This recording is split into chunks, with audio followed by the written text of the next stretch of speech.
Dans cette vidéo, je voudrais répondre à la question qu'on me pose souvent qui est quelle est la différence entre la méditation et le non mental? J'ai fait une séance spéciale de groupe jeudi, c'était il y a 15 jours, 3 semaines, je ne sais plus exactement.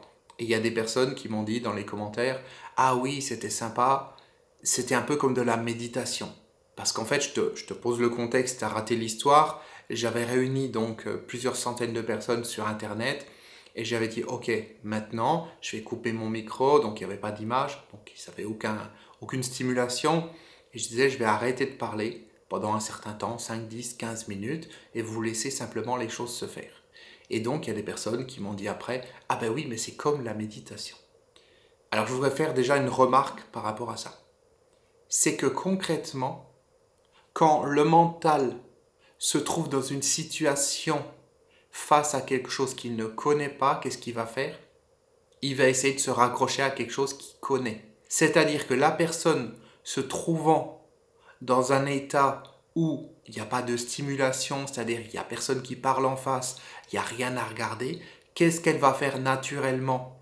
Si elle a l'habitude de méditer, entre guillemets, et tu verras après pourquoi je te dirai entre guillemets, eh bien concrètement, elle va basculer dans un état qui est un état qu'elle connaît, qui est cet état de méditation. Mais ça n'a rien à voir avec le non mental. En fait, son mental va basculer dans cet état de méditation pour éviter que la personne sorte du mental et se retrouve dans cet état non mental qui est un état qui est totalement différent, qui n'a strictement rien à voir avec la méditation. Et pourquoi je dis méditation entre guillemets? Parce que la plupart des gens qui font de la méditation vont avoir une technique. Ils vont dire, avant ma méditation, je vais poser une intention, je vais avoir un souhait, ou je vais faire tel exercice de respiration, je vais faire telle visualisation, etc., etc. Et qu'est-ce que c'est ça? C'est du mental. C'est le mental qui, à un moment donné, te dit, mon gars, c'est bien, tu veux faire de la méditation, pas de problème. On va faire de la méditation. Et il change, entre guillemets, son aspect pour pas que tu le reconnaisses. Et tu te dis, c'est cool, c'est plus du mental, mais c'est toujours le mental qui est là, qui est aux commandes, qui contrôle les choses et qui dit, oh tiens, il se passe ceci en toi, tiens, fais ceci, tiens, accélère la respiration, tiens, ralentis, tiens, visualise ceci, etc., etc. C'est toujours le mental qui est aux commandes. La quasi-totalité des personnes qui font de la méditation, ça se passe à cet endroit-là. Le mot méditation a été tellement déformé ces derniers temps qu'en fait, c'est juste une feinte du mental pour amener la personne à continuer d'utiliser le mental, mais d'une autre manière. Je vais changer l'étiquette que j'ai devant les yeux à je suis en état de veille par je suis dans un état méditatif. Mais à l'intérieur, c'est exactement la même chose. Et je te passe les personnes qui te disent, moi je médite 2 heures par jour, tu leur dis, ok, comment ça se passe la méditation? Eh bien je me pose et puis je réfléchis à ma vie. On est bien d'accord. Là, on est encore plus éloigné de la notion de méditation.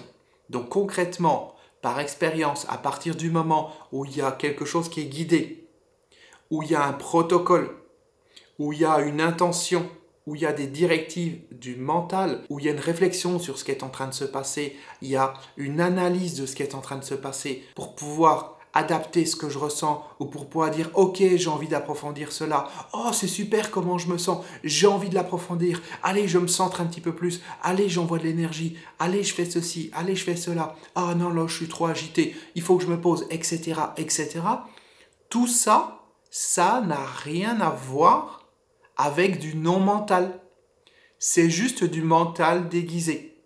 Alors je ne remets pas en question le fait que ça puisse calmer les gens, que quand ils se posent, qu'ils descendent comme ça, qu'ils calment un petit peu l'activité intérieure, ça puisse leur faire du bien, ça puisse calmer un peu le mental. Mais ça n'a rien à voir avec la notion de non mental dont je parle quand je parle de session non mentale. Et pour te donner un exemple de comment c'est totalement différent, le mardi soir, quand j'ai les gens de mon groupe privé sur Zoom, ce qui va se passer, c'est que si je me dis intérieurement, ok, je descends à l'intérieur de moi, ok, je me mets dans tel état, ok, je passe en non mental ou quelque chose comme ça ne fonctionne pas, ça fonctionne jamais. Si je me dis je lâche prise, ça ne fonctionne pas non plus, parce qu'il faut lâcher prise du fait de lâcher prise. Et lâcher prise du fait de lâcher prise, de lâcher prise. Et on peut aller loin comme ça, c'est comme des poupées russes. Le mental, il est vraiment très très fort. Donc concrètement, ce qui se passe, c'est que ça bascule à l'intérieur de moi à un moment où je m'y attends pas. Je suis juste en train de parler avec les différents participants et à un moment donné, je ne sais pas pourquoi, je sens que boum, ça tombe à l'intérieur. D'un coup, je descends comme ça, d'un coup, les yeux se ferment et d'un coup, ça passe dans un autre mode. Là, je vais rouvrir les yeux pour pas passer dans cet autre mode parce que je sens que les choses commencent à se mettre en place. Et c'est pas le but à cet instant précis. Donc, le non mental, il arrive quand il a décidé, il arrive parce qu'il est dirigé par notre être intérieur et c'est l'être intérieur qui, à ce moment-là, va s'exprimer. Ce n'est pas le mental qui décide, ce n'est pas le non-mental qui est au service du mental, mais ça devrait être le contraire, sauf que dans notre vie, c'est le mental qui va diriger les choses et puis qui va dire « Oh super, j'ai un pouvoir à l'intérieur de moi, allez vas-y, aide-moi, fais ceci, fais cela ». Tu sais, un petit peu comme le génie qui sort de la lampe. Mais ça ne fonctionne pas comme ça. Pour certaines personnes, elles ont l'illusion que ça fonctionne comme ça, mais ça ne donne pas de résultat. Elles se trouvent dans un état où elles se disent ah ben tiens, je fais de la méditation, où j'essaie de descendre à l'intérieur de moi, j'essaie de me connecter, et puis ça ne donne pas de résultat. J'arrive pas à stopper le mental. Mais bien entendu, parce que c'est le mental qui te donne cette impulsion de dire vas-y, on se met dans cet état-là, ou vas-y, on essaye de se mettre dans cet état-là. Et forcément, en essayant de te mettre dans cet état-là, ça active encore plus le mental qui dit alors comment on fait? Comment s'est passé la dernière fois? Il faut qu'on fasse pareil. Comment ça peut se passer? Oui, mais un tel, il m'a dit qu'il fallait faire ceci, il fallait faire cela. Oh, qu'est-ce qui se passe? Oh, je suis agité. Oh, il y a du bruit. Oh, ceci, oh, cela. Et ça continue comme ça, comme le hamster qui court dans la roue, encore, encore, encore. Et on ne peut pas, avec un effort mental, se connecter au non mental, ou plutôt basculer dans le non mental et devenir ce que l'on est vraiment. Et quand je fais les sessions individuelles non mentales à distance, c'est exactement la même chose. Au début, je me disais, ok, j'ai une session à faire avec telle personne, alors je me posais, je fermais les yeux. On c'est à distance, la personne n'est pas là, mais moi je disais, tiens, je le fais tel jour à telle heure. Mais concrètement, ça ne venait pas, il n'y a rien qui se passait, parce que c'était le mental qui disait, allez, on le fait maintenant.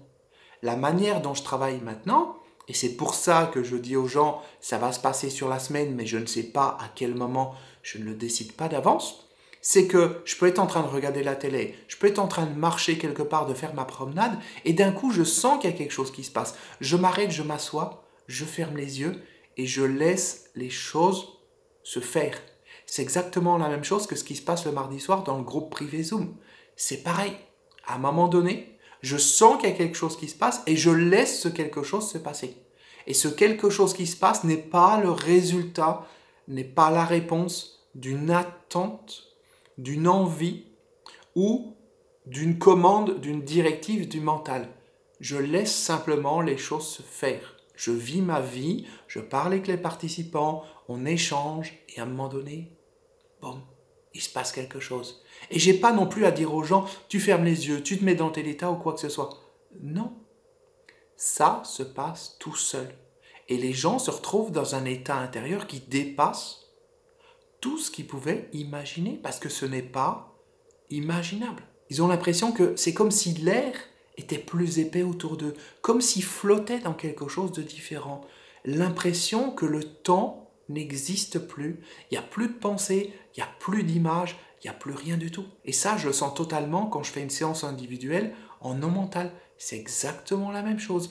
Je sens qu'intérieurement, il y a quelque chose qui pousse parce que la personne a passé sa commande, donc je sais qu'il faut faire cette séance, et cette séance, elle va être faite quand ça sera le bon moment. Et ce bon moment, c'est mon être intérieur qui va me le dire, et mon être intérieur ne va pas s'exprimer dans ma tête à dire hey, « c'est l'heure de faire la session à Robert ». Non, parce que ça serait du mental. C'est juste que ça se passe. C'est comme quand tu t'endors, ça se passe. T'es là, et puis d'un coup tu t'endors. Mais si tu essaies de forcer pour t'endormir, ça ne fonctionne pas. Et à l'instant où tu arrêtes de penser à t'endormir, tu t'endors d'un coup. C'est exactement comme ça que ça se passe. Pour le non mental, c'est pareil. À partir du moment où on lâche prise, on laisse les choses se faire et où on lâche prise du fait de lâcher prise, on est bien d'accord. Pour revenir avec le sommeil, c'est pas non, non, non, je pense pas à m'endormir, non, je pense pas à m'endormir, non, je lâche prise du fait de vouloir m'endormir, etc. Ça ne fonctionne pas. Parce que tout ça n'a rien à voir avec le mental. Et pour t'expliquer un petit peu plus comment ça se passe au niveau des séances non mentales, en fait, quand je reçois la commande de la personne, donc elle va dans les commentaires dire ce pourquoi elle veut cette séance, ça me permet de me connecter directement à elle-même. Il y a quelque chose qui se connecte à l'intérieur immédiatement. Et durant toute la semaine, en tâche de fond, il y a quelque chose qui travaille au-delà du mental. Et je le sens. À certains moments, je peux me réveiller au milieu de la nuit et sentir qu'il y a une partie qui est en train de travailler par rapport à cette personne. J'en prends conscience. Ou alors, je suis dans ma vie de tous les jours et à un moment donné, il y a une espèce de décrochement du mental. C'est comme si je me retrouve téléporté dans un autre monde et je prends conscience qu'en tâche de fond, il y a quelque chose qui est en train de se faire. Et en plus, une ou plusieurs fois dans la semaine, suivant le cas de figure, suivant la problématique de la personne, ce qui va se passer, c'est que je sens qu'il faut que je me pose. C'est même pas je sens encore une fois parce qu'il y a une phrase qui vient. Non, c'est juste. Voilà. Les yeux se ferment. Et j'atterris à l'intérieur. Tout simplement.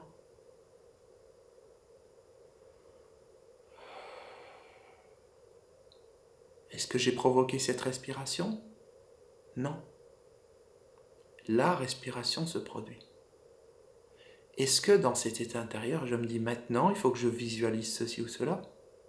Non. Est-ce que je produis cette phrase? Est-ce que je construis cette phrase que tu es en train d'entendre? Non. Je laisse la phrase apparaître. Elle vient de l'intérieur. Et tout ce qui se passe quand je fais une session non mentale vient de l'intérieur, se passe comme ça doit se passer. Bien souvent, d'une manière que je n'aurais pas imaginée, avec des perceptions sensorielles qui sont différentes, dans un espace qui est en dehors du temps, en dehors des pensées, comme si j'étais plongé dans la nuit. Une nuit absolue où il n'y a pas d'image. Pas quelque chose qui est désagréable comme on pourrait imaginer la nuit, non.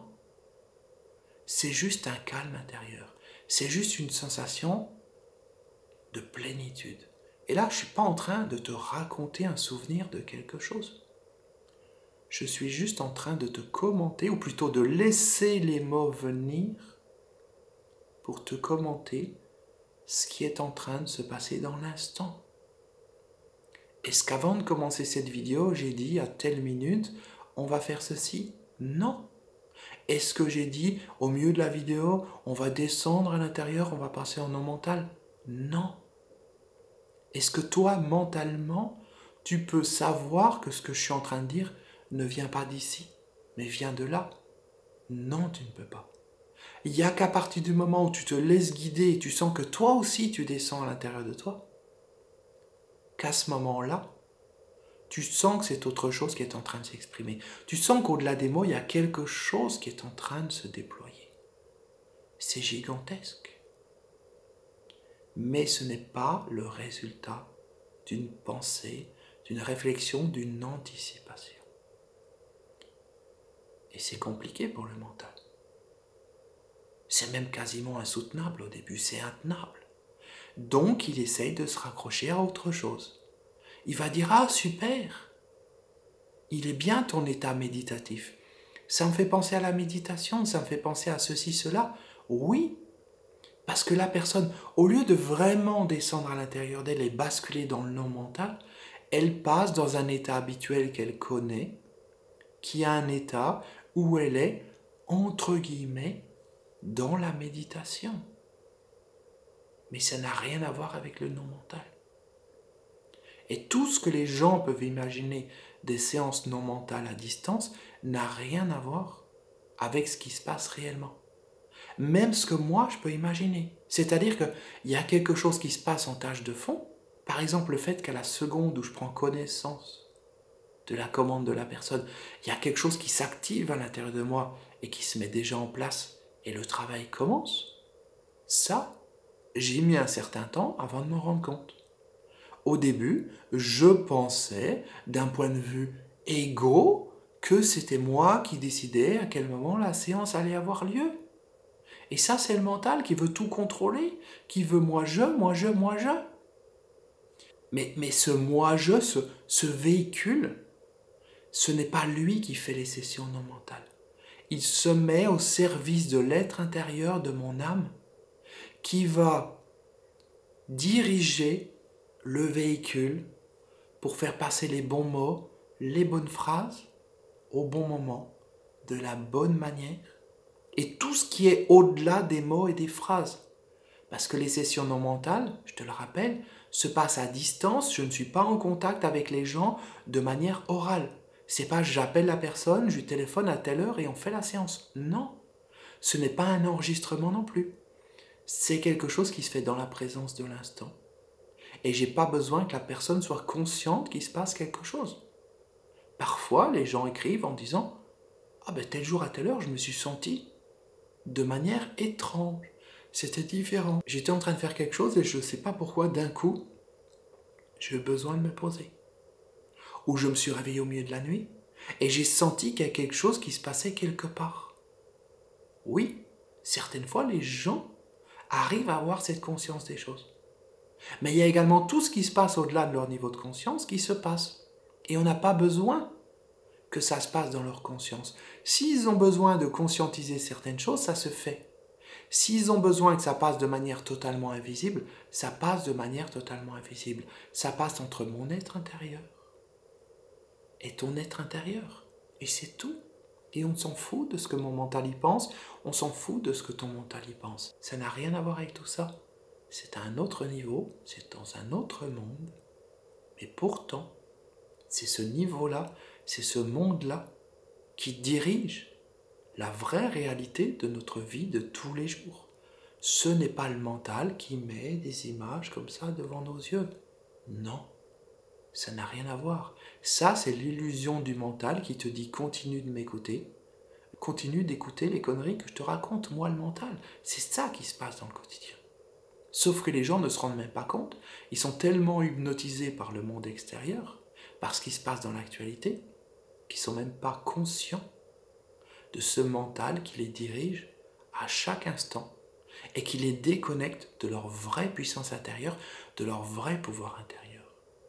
Et ce que je fais avec les sessions non mentales à distance, c'est reconnecter les personnes à leur puissance intérieure, faire grandir cette puissance intérieure pour qu'elle puisse passer à travers les barreaux de la prison du mental et s'exprimer dans leur vie de tous les jours, comme à cet instant précis, une autre partie de moi est en train de s'exprimer.